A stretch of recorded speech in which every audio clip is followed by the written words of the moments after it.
Hi friends, welcome to relax recipes. இன்றைக்கி நம்ம பார்க்க போகிறது ஒரு சம்மர் ஸ்பெஷல் ரெசிபிங்க. பாதாம் டிலைட் எப்படி பண்ணலாம் அப்படின்னு நம்ம பார்க்கலாம். இது பாதாமையும் டேட்ஸையும் யூஸ் பண்ணி நம்ம பண்ண போகிற ஒரு மில்க் ஷேக். முதல்ல இதுக்கு தேவையான பொருட்களை பார்த்துடலாம். இதுக்கு நான் கொஞ்சம் பாதாம் பருப்பை நல்ல ஒரு 4 மணி நேரம் தண்ணியில் ஊற வச்சுருக்கேன். நீங்கள் வெந்நீரில் கொதிக்க போட்டு கூட எடுக்கலாம், ஆனால் அப்போ இந்தளவு ஊறாது உங்களுக்கு.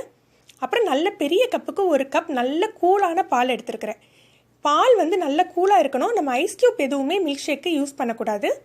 அப்புறம் ஒரு 5-6 டேட்ஸ் நம்ம இனிப்புக்கு தகுந்தாப்பில் எடுத்துக்கோங்க. முதல்ல டேட்ஸ்லேருந்து நம்ம கொட்டையெல்லாம் எடுத்துடலாம். நல்ல ஊறின பாதாம் பருப்பு, இங்கே நான் நிறைய பாதாம் பருப்பு ஊற வச்சுருக்கேன், ஆனால் இதுக்கு ஒரு 10 எண்ணிக்கை நமக்கு போதுமானது. முதல்ல அதில் உள்ள தோலை நம்ம எடுத்துடலாம்.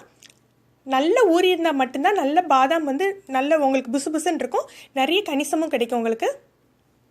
முதல்ல பாதாமையும் டேட்ஸையும் சேர்த்து நம்ம அரைச்சிக்கலாம். ஒரு 5 அல்லது 6 டேட்ஸும் ஒரு 10 பாதாமையும் சேர்த்து அரைச்சிட்டு அதுக்கப்புறம் நம்ம பாலை சேர்த்து மிக்சியில் நல்லா அடிச்சுக்கணும். நீங்கள் ஐஸ் க்யூப் போட்டு அடிச்சிங்கன்னா உங்களுக்கு அந்த மில்க் ஷேக் நல்லா கன்சிஸ்டன்சி நல்லா இருக்காது. உங்களுக்கு பார்க்குறதுக்கு கொஞ்சம் தண்ணியாக நீத்து போன மாதிரி இருக்கும். அதுக்கு பதிலாக நல்லா காய்ச்சி ஃப்ரிட்ஜில் ஆற வச்ச பாலை யூஸ் பண்ணுங்கள். இப்போ நமக்கு பாதாம் டிலைட் தயாராகிடுச்சு. இதை நம்ம கப்பில் மாற்றிக்கலாம். பாருங்கள் எவ்வளோ திக்காக இருக்குது பாருங்கள். நீங்கள் பாதாமையும் டேட்ஸையும் அரைச்ச பின்னால் தான் பால் சேர்க்கணும், இல்லது ஒழுங்காக அரைப்படாது.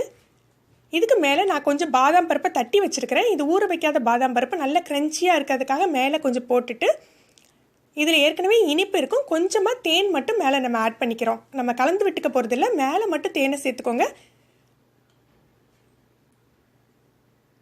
இது இந்த சம்மருக்கு ஏற்ற ஒரு ட்ரிங்க்ஸ் மட்டும் இல்லாது நம்ம உடம்புக்கும் நல்ல கூலான ட்ரிங்க்ஸு. அது போக நல்ல சத்தம் உங்களுக்கு நிறைஞ்சதுங்க. இயற்கையான இனிப்பு மட்டும்தான் இருக்குது. நம்ம இதில் வேறு வெள்ளை சர்க்கரையோ எதுவுமே சேர்க்க போகிறதில்ல. அதனால் குழந்தைங்களுக்கு ரொம்ப ஏற்றது. நீங்கள் இதை ஒரு தடவை செஞ்சு பாருங்கள். ஒரு 2 நிமிஷத்துலேயே இந்த ட்ரிங்க்ஸ் உங்களுக்கு தயாராகிடும்.